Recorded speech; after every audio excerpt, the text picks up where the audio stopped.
Hello everybody, welcome to my Twitch channel. My name is Jay, as you know, and today we're going to be doing a quick little reaction stream to to a little analysis video.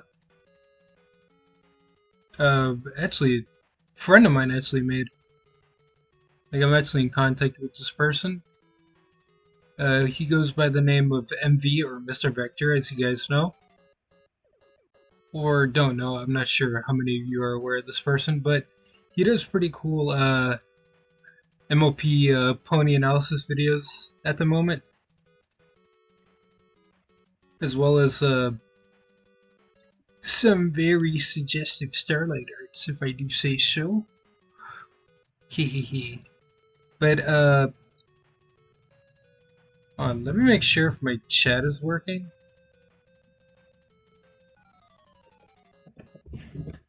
See, does my chat show up? Okay, it does. But yeah, before I do, I'm sure you guys are eager to see something because I did tell people that for the occasion I'll be sharing uh uh whatchamacallit, an unrevealed commission that I got recently from the artist T Citra, if you guys are aware of him.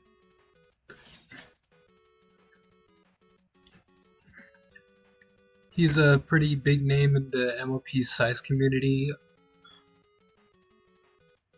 in terms of the artwork and stuff.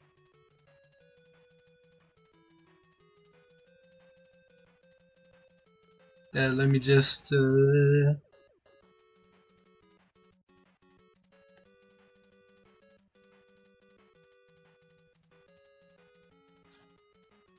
take a look at something here.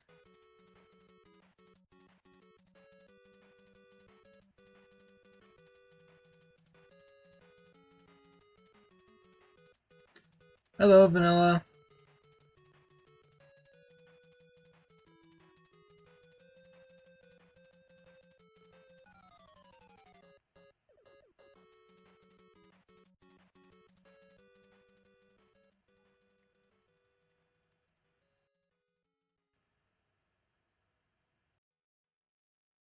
Hold on.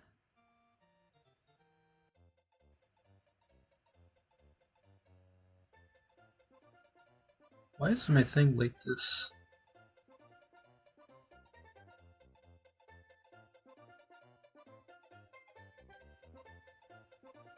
Ah, there we go.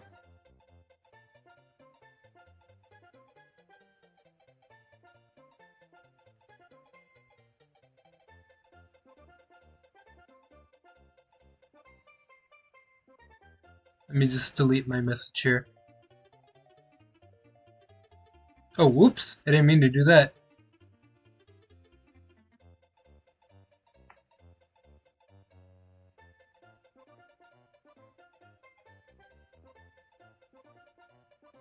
Sorry, Vanilla, I accidentally deleted your message.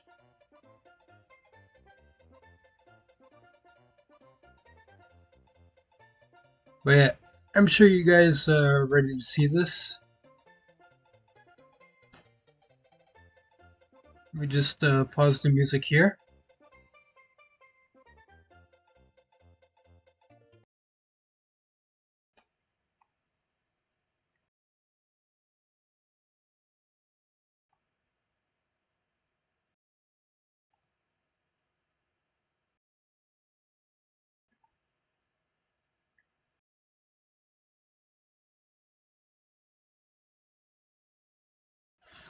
Alright, are you guys ready to see this?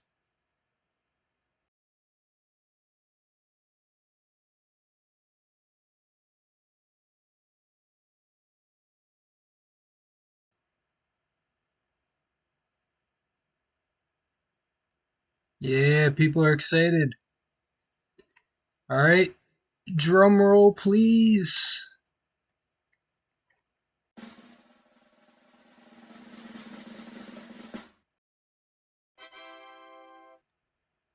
There it is.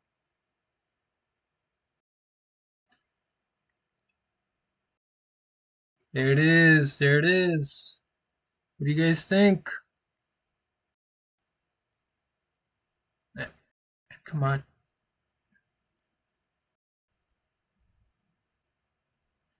No, I want to move. Ah, I have it locked. That's what. Move myself to the corner here. Yee, big trickster.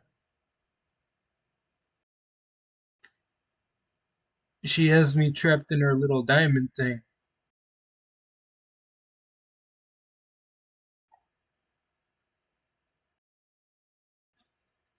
Which actually came to mind uh, for this commission was rewatching the movie Trolls of all things. But yeah, there's also a textless version too. But I'll probably attach it or ask him to attach it when he posts it. But yeah, this is my not really long awaited, but still somewhat awaited commission from him. Since I don't even remember when I pitched this to him, like sometime before the new year. Like I want to say like November, October, around there.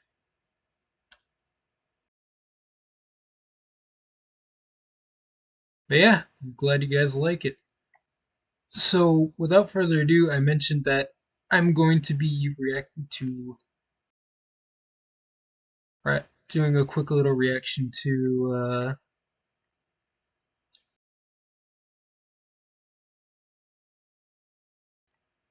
a video made by MV, which is a reveal. I mean, not a reveal, an analysis video of Trixie. And of course, if you guys are along, if you guys know me, you guys know that Trixie is one of my favorite ponies, and probably my favorite unicorn out of all of them. So I'm just gonna load this up here.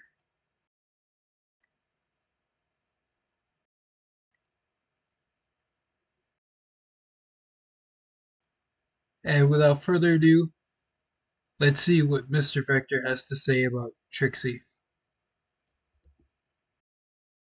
Let me just make sure my scaling is okay.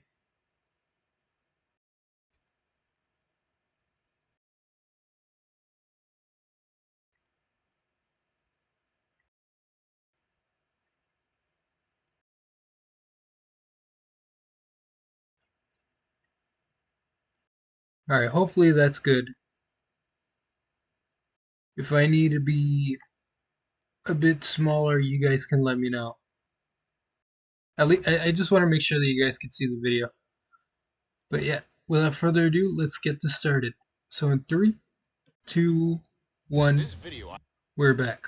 I highly recommend you don't have your kids watch so that you don't traumatize them. There she is. Yes. I turned it down a bit.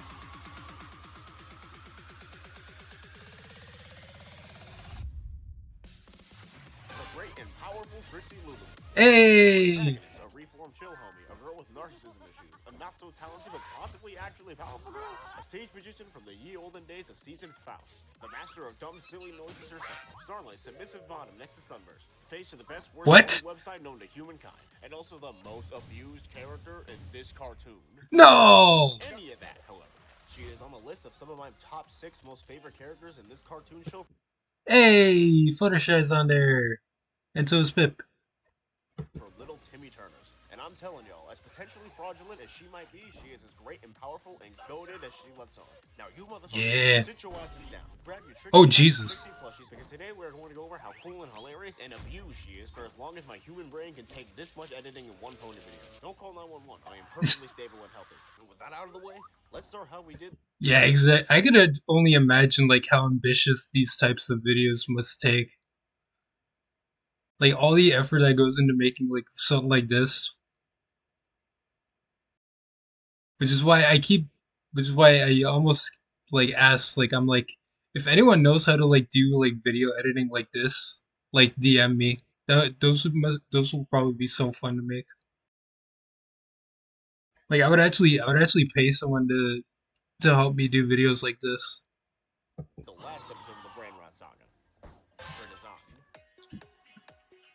Yeah, peak design.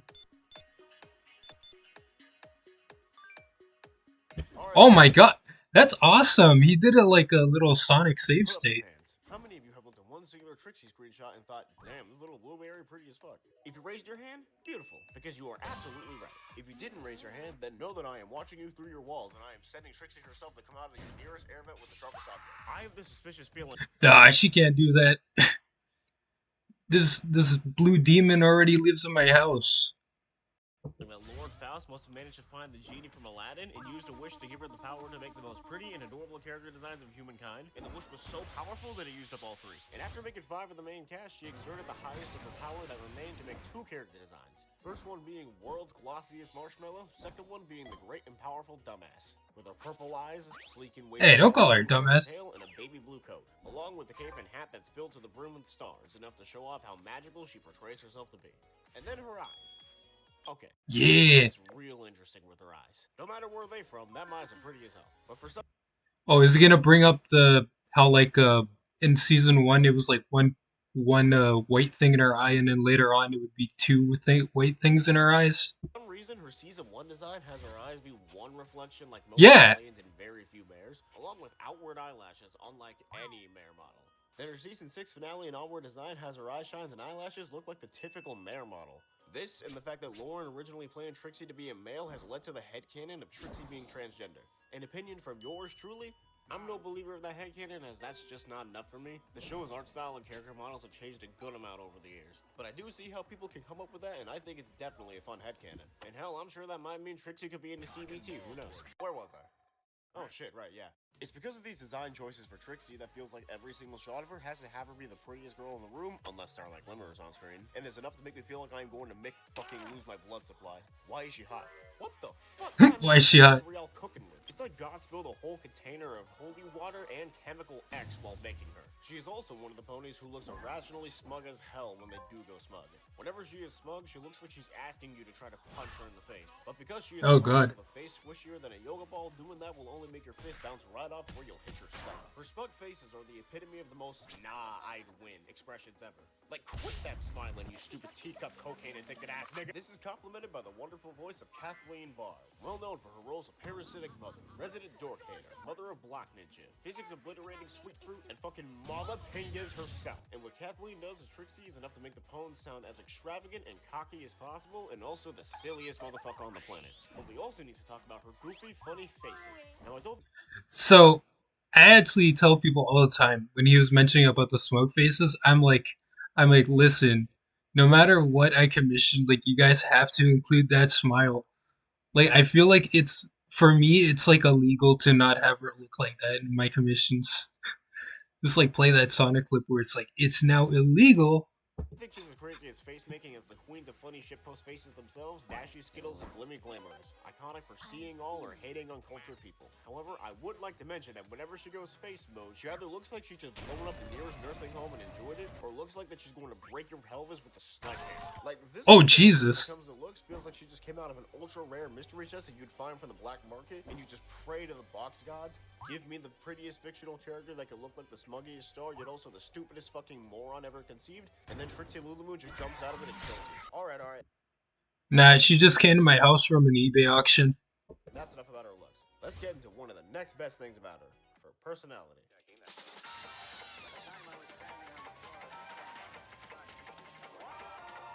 Boastful, foolish. Oh, I didn't finish reading that. If you were to compliment her a total of 1 time, she'll probably spend the next 2 minutes self-dick Ah, riding hold on. at high. I didn't read that.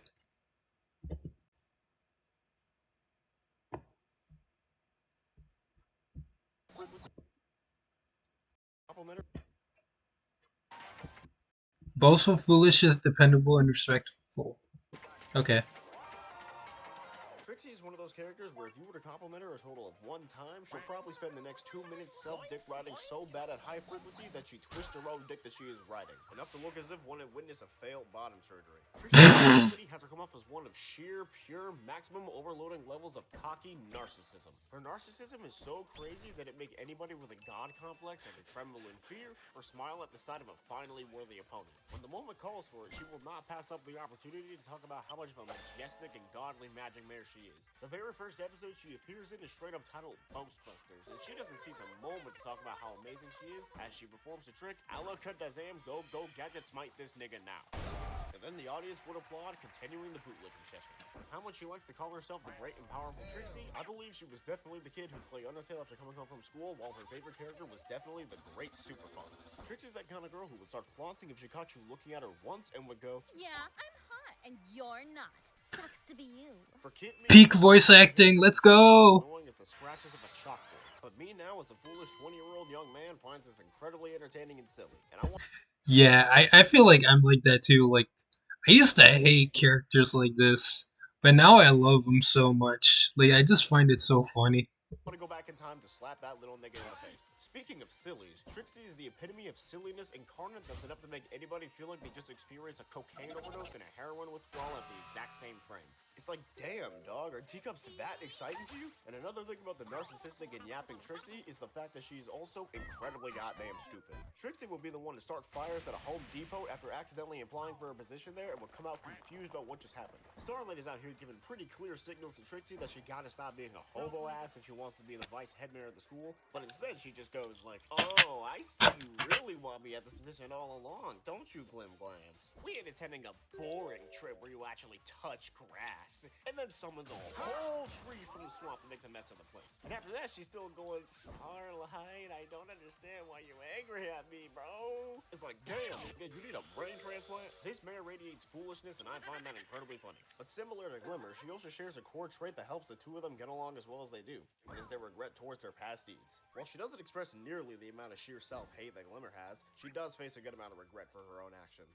As she had to deal with a good chunk of the series facing constant ridicule for being a line-debating troll about beating an Ursa Mage Miner, or coming to town to make Pinkie Pie hit the meanest gritty known to man. Like Glimmer, this amount of regret and self-dislike can be relatable to a fair amount of people. However, underneath all the narcissism, the regret, the headassery, and the CBT, the goofy and brainlet Trixie can be an absolute real one when the time is necessary. During the Yeah! episode, after Starlight goes in E-Presso Depresso mode because Sunburst was too busy thinking of the Fortnite games he played with Twinkle Brinkles, Trixie helps out Sunburst a bit to figure out how much in common they are, and she even helps create the grown version of their childhood game of Dragon Pit. And in the episode To Hell and Back Again, various times she tries to help quell Starlight's anxiety and self-loathing issues with both good and oddly questionable advice. Or in the finale, the ending of the fandom, where Trixie helps evacuate and keep the students safe from the 3 spawns of Hell's Wrath before giving her homie a hug and a good luck.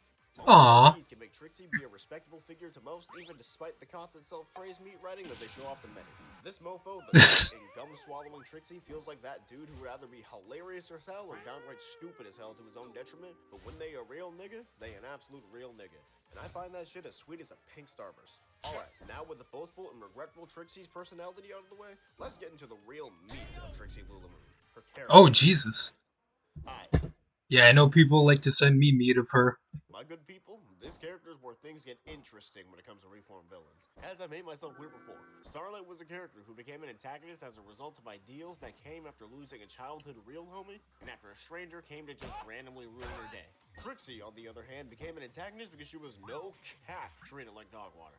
This, my guys, gals, non-binary pals, and fluid comrades, leads to my belief. Hold on, guys. Here's another bot in the chat.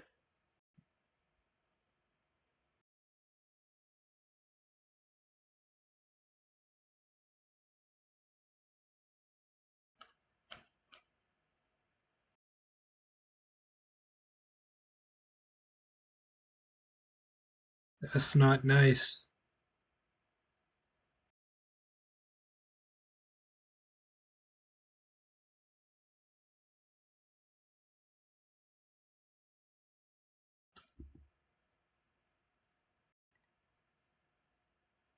Get out of here, bot. Alright, back to the video. that Trixie is what I'd call the most abused character in the show. This character has faced some trials and tribulations that no lie will make anybody become a hateful villain, all because some strangers just hated her doing her job. She's filled with rage rivaling the calmest Osu player or Starlight Twinkletoes after stepping on a Lego. It's no wonder why they're best friends. They were both equally being filled with pure hater energy, akin to Reverse Flash or Kendrick Lamar all over this pony Scott the Wasp pulling up to say, nah, nigga, you gotta have a taste of this new thing known as friendship. It is about that time we talk about Trixie's progression, from boastful showmare to hater certified, back to boastful showmare with an amazing friend. We Aww. started the episode known as Ghostbusters. After Slapstick Dragon gives himself a fake mustache, him and Bookhorse go out for a walk in Ponyville and talk about how Bookhorse is the most powerful unicorn in Equestria, like the meat riders they are. Before getting bombarded by Simpsons sales, for there is now a new unicorn in town. And coming out of a mobile home that turns into a full-on stage, we now begin the debut of the great and powerful Goofy Goober. Come one, come all! Come and witness the spectacular magic of the great and powerful Trixie! Watch as Trixie performs magic that no soul in Celestia Sequestria has ever laid eyes upon. And completely unprompted, three of the main toy sellers come out of the blue and starts talking shit. Damn, darling, what unfathomable boasting. Yeah, homie, hearing this mouthful of talk is already giving me a bad vibe. We gotta take this bitch down. Come on, y'all. Why y'all listening to her? We all know ain't nobody who's gonna start. Oh shit, hi, Rarity. Can you please sit on me? Beg your pardon? Can you sit on me? I don't think there's a problem with just having talents, right? Oh, there ain't no problem. Unless you start flashing these talents like you're the queen of the block. Okay, but like, she ain't forcing y'all to be here and listen to this. Just because you're a talented soul doesn't mean you gotta brag about it, darling. The hell do you mean? She's a showmare. Isn't it part of her literal job profession to brag? Good, bro. After all, that's meant to be my character trait. I mean, oh, brother, this nigga stinks! Oh, would you looky here? I like how he's voice acting too. We seem to have some shit talkers in the audience. They think that just because they're the main characters, they can throw disrespect at the great and powerful Trixie, the most magical pony in all You see what I mean, darling? Why are you asking me that? Y'all threw fire at her first. No, bruh. We know the Twilight is the ghost. Such a bubblehead. The three goons have officially started a beef with a dumb and moronic Trixie due to their distaste towards anybody with the narcissism disease. Unfortunately, these goons in their narc extermination journey never read up on the job description of a stage magician. Trixie was simply minding her own business, talking to the crowd about how she's the best of the block before showing the best trick you ever laid your eyes on. And then the three goons come out of the blue to say, no. And then Trixie shit talks back and talks about how she snapped the neck of an Urson Major. She is as truthful about this as an Indian tech scammer. And like the virus they give you, Simpson sales start dick-riding Trixie and it spreads to Slapstick Dragon, who immediately decides to bootlick Bookhorse. She then bitch slaps him and tells him that she doesn't want to look like a show-off like Trixie simply for doing her talent. And then Trixie goes, Well, pussies, if you don't believe me, how about you come up and face me, the terrific and whimsical Trixie? Anything you can do, I can do better. I can do anything better than you. please, Twilight, I can't take this nigga no more, man. Shut the fuck up, like. Oh, really? Well then, Miss Dorky Bangs, how about you come and face Trixie, if you're so good?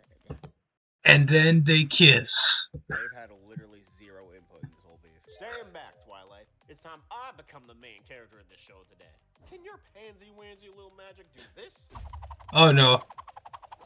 Never let Applejack be the main character. Nah, I'm just kidding. You do whatever you... Oh no. That, Missy. He did not just put that in. Well, at least it wasn't Logan Paul. I'm back. Then Trixie does a trick where she grabs the rope, hypnotizes iPhone, and... Gotcha, bitch! Did I hop on the wrong channel, or did I log on River Board instead of the Hub Network? Trixie wins the tussle, and Big Blue logs into school of Trixie Lulaberry Cheese. Brother, you can't just brag and be cool and talented like that. You started it. That's my character trait, fool.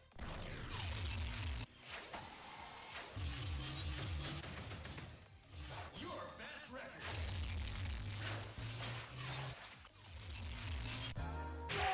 They don't call me the Rainbow Dash for nothing. Oh, when I'm done with you, they'll be calling you Rainbow Trash. Trixie that makes Dashy hit the spinjitzu and then makes a real-life thundercloud. Enough!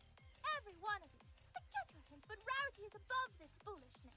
Dash and Applejack might behave like disgusting ruffians, but Rarity conducts herself with beauty and grace and answer it. Bitch, I know your marshmallow looking ass ain't talking with that plastic dollar store ass mane held together by that unchecked brain tumor. Darling, I'm going Ooh. to twist her neck. So then Jewel Material Girl starts yapping about how a unicorn needs grace and beauty, blah blah blah blah, rarity yappity slappity. And then Trixie transforms her mane from dollar store to gas station. Jewel Bitch then runs away weeping and crying, and all that's left to face the pretty and blueberry Trixie's now bookworm. Nuh-uh. Why not, bro? Just show her how great you are at magic. Rarity don't want you, bro. Anyways, no, I ain't that good, bro. I ain't part of this beef. I'm just your run-of-the-mill average Joe. Oh shit, I got some important side character business to attend to. Okay, bye. Was there ever any doubt?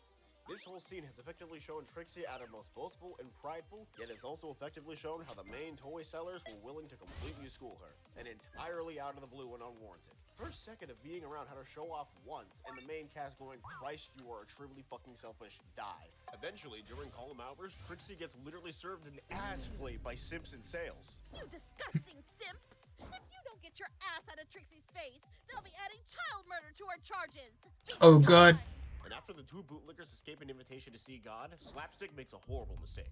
He tells the bootlicking bum niggas that an Ursa D-sharp major coming to Ponyville will truly seal the deal, about whether or not Trixie is Himothy or fraudulent. And like simps do, they make foolish choices to prove their queen or king's worth. This will go perfectly well with no problem. The two bring the Ursa major to Ponyville, endangering themselves, Slapstick, and the common folk, and ultimately, the hobo and tactivating Trixie. She was just big chillin' at her home, resting, dreaming about greatness and powerfulness. And then all of a sudden, Trixie would go! Please, please, please, open the door! I told you disgusting bootlickers to back off! What in the Lord's name could you possibly want at 4 in the morning? We got Ursa major on our asses now! What? Well, you can't do this to me. Then the beast destroys her home, her literal house. And Slapstick calls up his real one book horse, and she's just like, listen, I ain't part of this beef, my nigga. Go away. It ain't about the beef no more, bruh. We getting jumped out here. Two fucks brought the Ursa beast here. Wait, come again? The goat and the stands are now backed into a corner, about to get straight hands by the Ursa Dursa, and the stands tells bro that she gotta vanquish the big blue beast. Oh boy, looks like you gotta run them hands, Trixie. Yeah, after all, it costs us an arm and a leg to bring that Ursa here to town. You did fucking what? You two endangered your town, yourselves, my mobile home. You poisoned the water supply, burned the crops. But I thought you were the great and powerful Trixie. You guys get the joke. You needed Ursa, right? Yeah, you wouldn't want to disappoint your fans, right, Trixie? Of course not. I asked for you to bring a whole damn Ursa. For the love of... Alright, stand back. Nothing. I swear, if he edits her getting bored or something, I'm mad at you. Work my magic.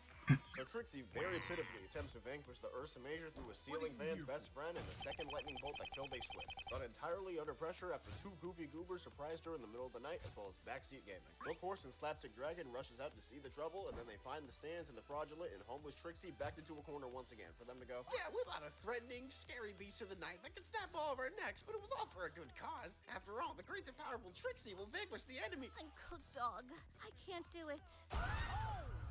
Nah, you can do it. I know you can. So it turns out that You just gotta believe. an Ursa Major, and that she ultimately just made up the story to look cooler to the audience, which I totally get why she did. She's a magician's showmare who got bills to pay and an audience to impress. Imagine if your favorite anime YouTuber made a quick comment about how they could beat Son Kakarot Goku in a fight, and that they're him. And then all of a sudden, a dude out of nowhere hears that and brings Goku to his front door. Of course they would lose the fight. For one, they'd expect nobody to get the IRL Dragon Balls to actually get Goku out the door. They're gonna be pressured. And for two, they just wanted to entertain you by looking cool or funny. And for three, nigga, it's Goku! The only one beating him is Twilight Sparkle. And now that Book Horse has had enough of this foolishness, she shows off what we call main character privilege, and then she manages to put the Ursa right to sleep, therefore seizing the day. The main Dick Slicers come out to congratulate Book Horse on using her Shadow Blade spell attack to defeat the Ursa Mage Minor. And then she asks them to not hate her for showing her talent, and the other motherfuckers say some goofy shit like, hey bro, magic skill issue ain't got nothing to do with it. And then they kill her. She's just a yapper. Man, shut your bitch ass up. Oh, Later, folks, Rainbow 10 seconds flat mysterious ne'er-do-well dash is smack talking somebody for being cocky with their skill. Make it make sense, bruh. Trixie then starts smack talking Book. yeah. Out of all people, why make Trixie say that? I mean, not Trixie. Why make Rainbow Dash say that? Should have made the other character, one of the other ones, say that. Horse says that Bro will never be him, and then runs away, never to be seen again for 2 seasons. This whole episode has shown how Trixie, in the flick of a switch, went from well-respected stage magician who was just showing off and boasting to the audience her magical prowess to a now homeless runaway after getting humbled to an Ursa A minor. Just because 3 colorful cornballs decided to be haters, and because 2 dumbass simp lords wanted to see an ultra-grade Ursa asshole. Even if Trixie may have lied about the Ursa major, it was no excuse to bring it to town and cause trouble. And at the end of the day, it all truly stemmed from Trixie going, "I'm just that guy," with the main characters responding, "Cancel her, end her, burn her stage and feed her to the wither." And because of this, Trixie will now grow a bitter, vile hate boner towards both the funky town known as Ponyville and ultimately Twilight Sparkle, and will go batshit crazy lengths to exact her revenge.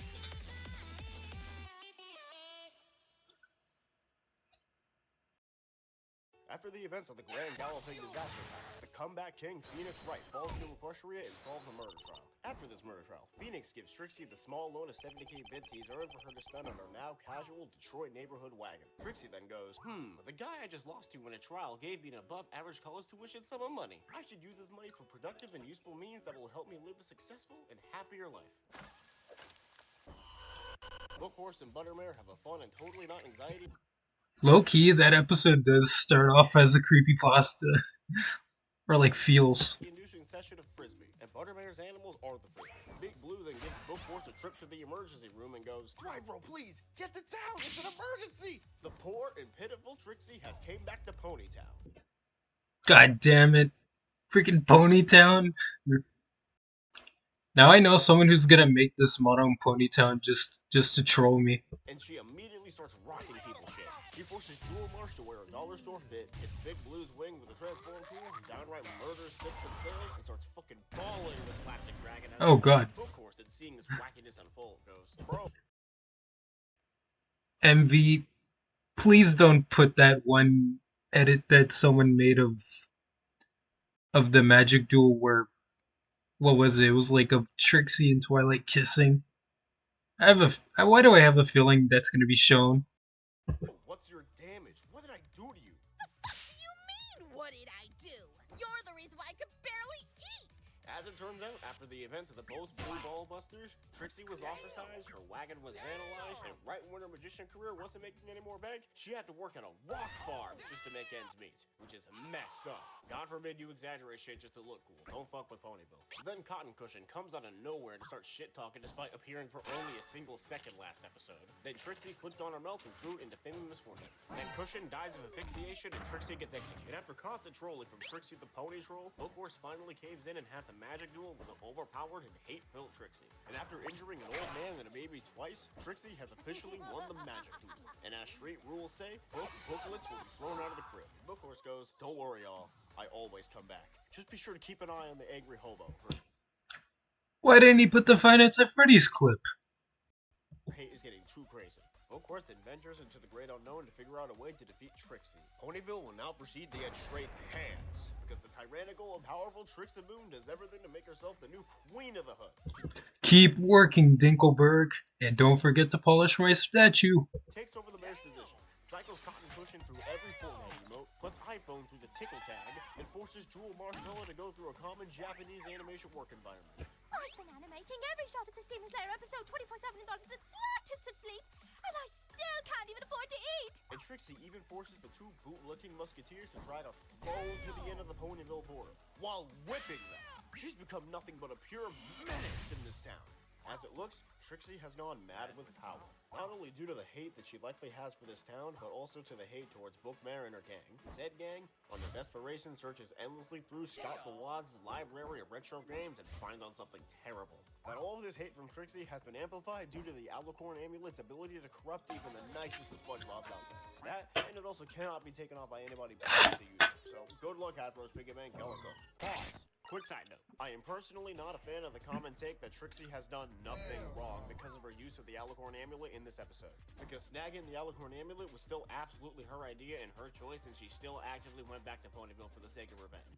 Yeah, like, it's not like the Alicorn Amulet possessed her. Like it would make more sense if she was like, if they implied that she was like possessed by it.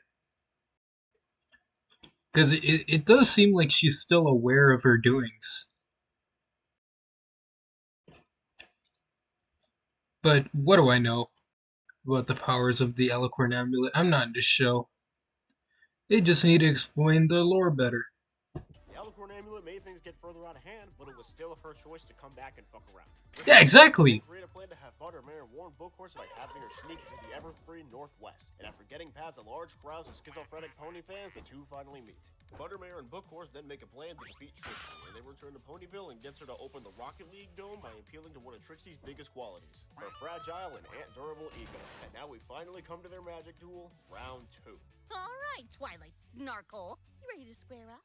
Hella. Bootlicking squad, go! What was that? What? Bootlicking squad, go! I love it when the voice actors mess up. To the target audience of this cartoon. Surely, Bookhorse will never be able to compete against them. MC3 and MC4, get your black asses over here. They're not black. I still think she... Okay. You can do an 8 spell, big deal. It's for babies, don't worry. Don't you begin to forget who I am, little nigga. I am the main character. What? I ain't done yet. I'm gonna turn Applejack into a transgender. I thought I was the only one. Bro, how the fuck? Wait, no way! You must be cheating! Oh, you think that? Wait, was it Applejack or was it Big Mac? I can't remember. I'll show you something that'll make your life flip turn upside down. I can instantly turn a mare Into a stallion, yes! Oh, you think I'm playing? Transgender. Applejack? Wait, I'm running!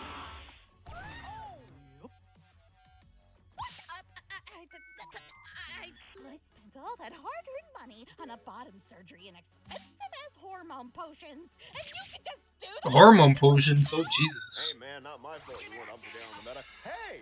After Trixie was unable to stand any more of this body dysphoria bullshit, she finally takes hold of Bookhorse's amulet and thinks she finally has the opportunity to be as OP and broken as possible. She messed up. No.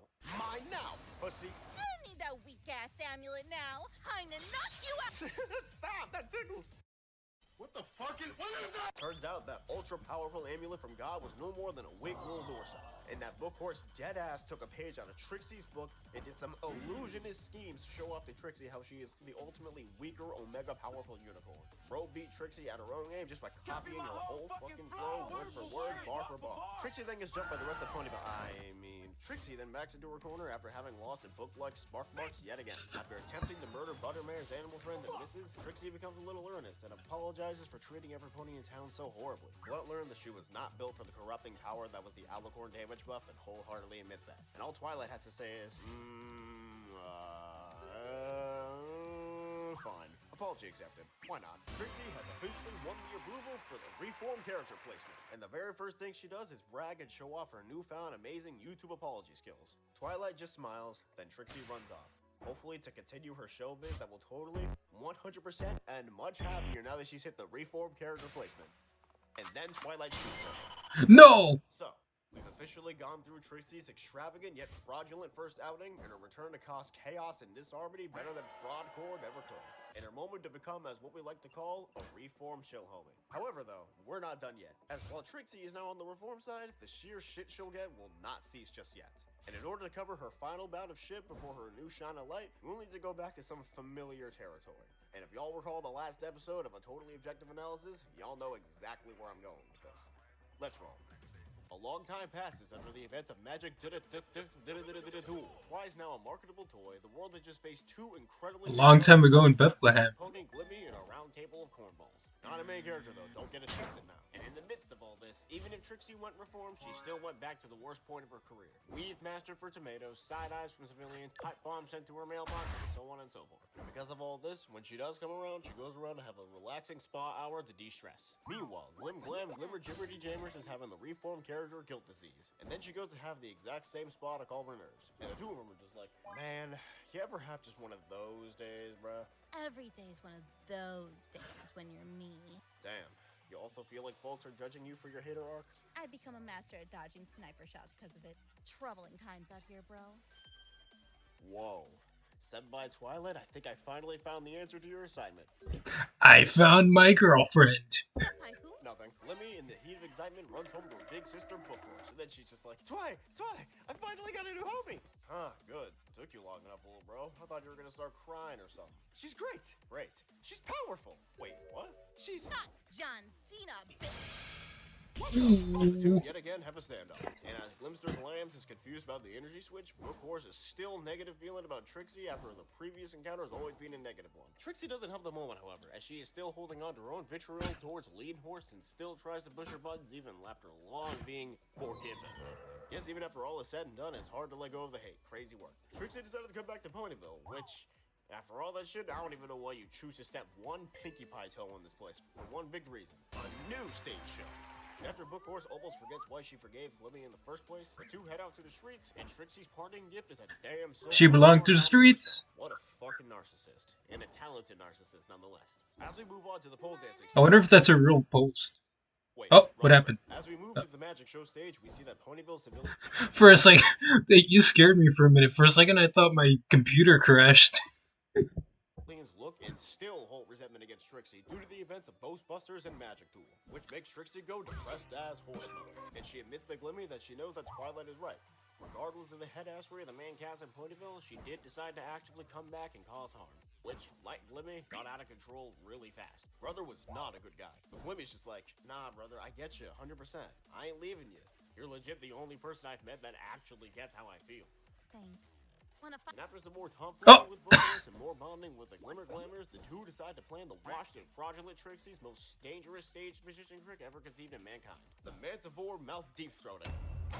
Oh no. I mean, the Manticore Mouth Dive, where the magician literally shoots himself into the mouth of a Manticore, gets chewed up, and come out of the box unharmed. Say what you will about Trixie, but you certainly can't say she a coward. That shit could not be me, for real. You know, you could be able to survive this if you just used real magic. Thanks, asshole. Hey, I ain't mean it like that. I mean, I can help you out, brother. Wait, for real?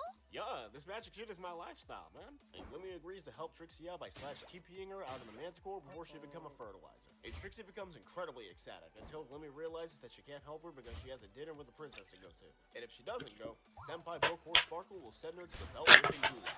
Meanwhile, when gets disowned by Princess Froglistia, she now searches the city of Ponyville for Starlight Coke Juice. And we're about to start the most important, character-defining, financially beneficial show of Trixie's entire life at this point. And Trixie is super excited to just finally get some kind of win in her soul-crushing life. This is going to be the greatest day of my life! Oh, sorry. Our lives. Man, am I glad am I not in that boring-ass dinner right now. Starlight Glimmer, get your black ass off this damn stage! Did you think you could just She's not black! dinner with the princess without telling me? Would you be mad if I said yes? Gosh, shit! Damn right I'd be mad! See, this kind of shit is why I ain't want you to be friends with that hoe-ass nigga Trixie. She is a Hey, don't call her a hoe ass. And y'all, who could have ever guessed? The real motherfucker Twilight doesn't trust Trixie. I know. Crazy. And just when you thought everything was going all happy-go-lucky and cool with Trixie, she said something so bad that it made her fumble the bag heavy. Starlight had to choose between you or me, and she chose me. Your pupil chose me. So, I win.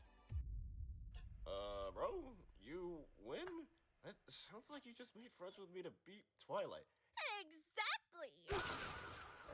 Emotional damn. Nah, Trixie, I knew you were a goofy goober, but goddamn, you couldn't have picked a worse choice of words. And believe it or not, she makes it even worse, because the next thing she says is, She tries to kill herself. No, it's not like that. I got caught up in the moment. I like you. Being Twilight was just a bonus. Oh, saying that didn't help, did it?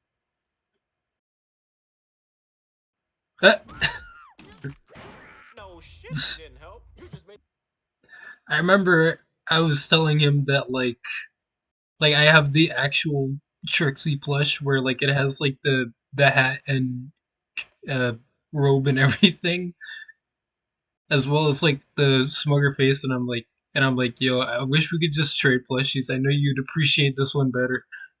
the Glimster sad as hell. And for making Glimmy sad, Trixie, you deserve a trip to the Iron Maiden. But now, No! imagine finally getting yourself a new friend, someone who actually cares or likes you after being recognized as basically free target practice for tomato pitchers. And then you lose that very same friend because you picked the worst time to keep up that hate boner. And the same person you dislike starts talking shit and rubbing salt in the wound. Brother, I'd call up God right there and say, hey, pull up. I'ma meet up with you soon. Like, nah, this is just sad to watch. And now, on what was meant to be a breakout, happy comeback night for Trixie's entire life and career, just went right back to a basic solo show. One that could potentially be her last. The pathetic and friendless Trixie, this is a dead-ass line, comes on the stage to start the show, and is very clearly depressed as fuck. More depressed than she has ever been in her life up to this point. All of the extravagance, attitude, and whimsical joy of her shows has all been replaced with this low, no energy, and completely apathetic husk of a show. All Trixie wanted in the end of it all was Was a friend. somebody she can relate to, somebody she can count on, somebody who wouldn't treat her like an undeserving douchebag, an Someone who's a potential love interest. actual friend. And she lost all of that, not just due to some hating asshole, but to her own ego. And then this happens, and y'all, I'm not even making this up for a bit. She makes one last call to Starlight to forgive her for what she did, and then she goes to off herself. Yep. I was gonna say, off herself. Any words? Well, actually, nah, I'm lying. I got 4. This mare is abused. But that's gotta change right now. Because right at the last moment, long after the Mantivore swallowed Trixie, Glimmy actually teleported her out and saved her life. But then she dies of alcoholism, so Glimmy, you folded like a fool. And all that lost enthusiasm had immediately shot back up to happiness again. And then she presents to the crowd her new and actually great and powerful assistant and newfound best friend, Glimmer Glammy Glims. And who could have ever guessed, of course, comes up and pulls up with this. Trixie! Trixie! What could you possibly want now? I'm sorry. I'm sorry for antagonizing you for so long, man. I was a dick. I just couldn't get over what you did to me, my homies, and my whole town, who I'll admit were kind of being bitch niggas to you. And if there's one thing that my whiny student over there made me realize, is that hating can make you lose sight of everything and everyone around you. I was wrong about you. For real? For real. Plus, that trick was kind of sick, not gonna lie. You might be great and powerful after all, even though you still annoying as shit. Thank you, princess. And then, Aww. seize the day. After everything that has happened, Trixie has finally gained both respect from Twilight Sparkbook and gained a new, long-lasting best friend. And thus putting an end to the constant misery that is to be Trixie Lulamoon. From an extravagant, boastful magician, to a fraudulent and angry megalomaniac, to a depressed sad sack that was about to disconnect from the server, to a now, once again, extravagant and boastful magician, but with a best friend by her side. Yeah! A much happier and financially stable of a person. Oh, is that it? Although she certainly isn't making Starlight Glimmer stay any stable. Now, I could talk about more things with Trixie, such as her and his secondary cast quest to defeat Bedbug, Weed-Haired Woman, and the Part 2? Legion of Destroying Nursing Homes, but I won't. 1, this script is already mega long as is, and I want to avoid more sessions with my therapist. 2, because they're not necessary to hammer in the point I've been making this whole video. I'm here to talk about her misery, not about her happiness. But other than that, fellas, that's my ramble session of the great and very delicious Trixie. A fun, Aww. really silly character, a beautiful and very pretty design, and a crazy-ass progression events that could put her in the round table of MLP characters that got mega hoed in life. Probably would put her right above the range of like Sunny or Misty or hell even Luna. If you disagree with any of the things I've said, you are free to yell at me in my comments and tell me to find better things to do with my life. Just be sure to bring a shot after though, because I very well might pull up. But if you do agree with any of the things I've said, subscribe or like the video or leave a tip, and be sure to gather as much. Yeah, you're getting a like for this. You're definitely getting a like for this on camera. The more you buy her merch, and maybe, You guys can't see it because of my big fat head, but I did like it. Here, I'll even do it again just so you guys can see. Donate to me so that I don't be the common broke black man. Thanks for watching. Go take a nice walk outside a little. Breathe that fresh air. Feel the sun. And continue to make healthy choices in your life. A lot of shit be hard nowadays, so I think we could probably use more of this in our lives. See ya. Yeah!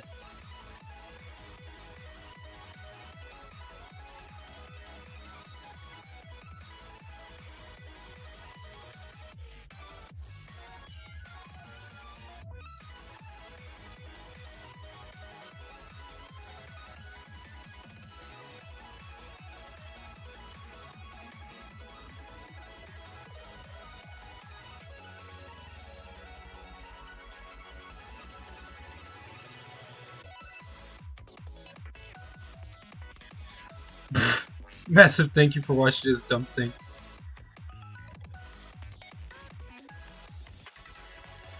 Yeah, you're good for taking long.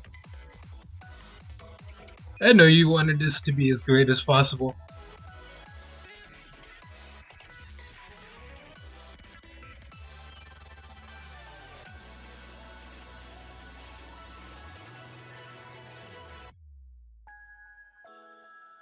Aw, what a pretty artwork. Subscribe or I'll eat your shoes. But what if I don't wear shoes?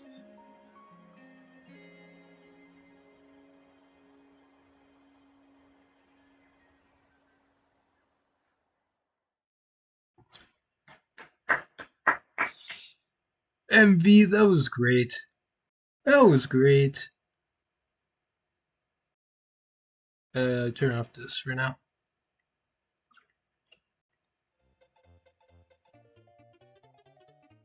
Yeah, that was a really fun video to watch. Thank you for that. That was amazing. Always glad to see my Trixie represented in any way she deserves. God, it's like 3 a.m. here. I think I'm just gonna cut it short, so I'm just gonna say this was a really good video. Like, I think like what I really appreciate about it was like how much of the effort went into the effects.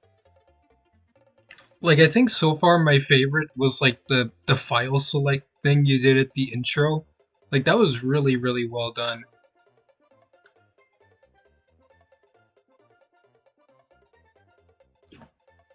But I'm not here to glaze you up. You already know that you did well with this. Even though I know it's obviously a joke when you complain about it like taking so long to make something like this, but I can only imagine like you gotta put like all your heart and soul into it. But I say the final result was still good in my book. So I'm gonna cut it here. So once again, thank you for that really fun video about Trixie. And if you end up watching this playback, then yeah, that's my feedback for you. And I hope you enjoy my choice words. And have yourself a good rest of your day, night, or whenever you get a chance to see this. So, as well as everyone else in the chat, thank you guys so much for joining. I had a really fun time watching this video. And I wish you all a great rest of your day, night, whatever as well. And I'll see you guys on my next stream. So, goodbye YouTube, goodbye Twitch, and I'm logging off for the night. See you guys next time.